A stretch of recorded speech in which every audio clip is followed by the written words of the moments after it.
Guys যদি আপোনালোকে আপোনাৰ বাইকৰ সাউন্ড এনেকৈ মডিফিকেশন কৰিব বিচাৰে তেনেহলে আপোনালোকে বাইকৰ সাইড ফালে যেটো কভাৰ আছে কভাৰটো এনেকৈ খুলিব তাৰ পাছত দুটা লক আছে ইয়াত দুটা লক আপোনালোকে এনেকৈ খুলিব টানি দি পেলাই তাৰ পাছত সিটটো এনেকৈ খুলিব আপোনাৰ বাইকৰ সিট যদি আপোনাৰ 220 আছে দুটা লক আছে আপোনালোকে টানি পেলাই দুটা সিট খুলিব খোলাৰ পাছত আপোনালোকে চাওক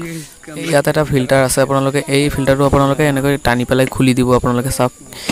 এনেকৈ খুলি দিয়াৰ পাছত আপোনালোকে সেম টু সেম লগাই দিব আকৌ তো লগোৱাৰ পাছত সাউন্ডটো কেনেকৈ আহে আপোনালোকক দেখুৱাম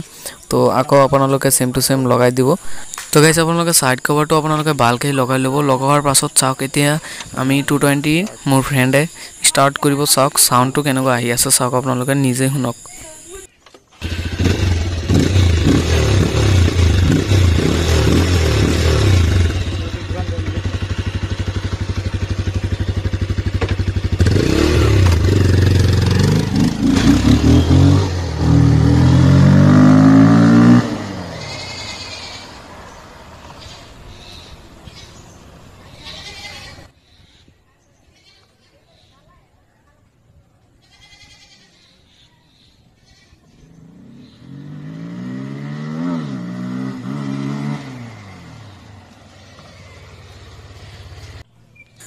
তো গাইস এতিয়া আমি সাম আমাৰ বাইকত পালসাৰ 150 তো গাইস এনেকৈ আমি বাইকৰ সিটটো খুলি পাছত ইয়া চাওক এই বস্তুটো এনেকৈ টানি পেলাই খুলি পাছত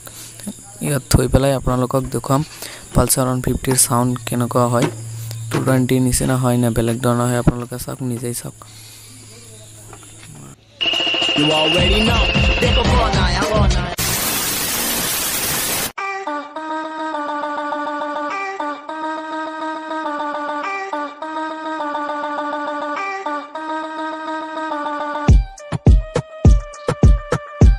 Listen.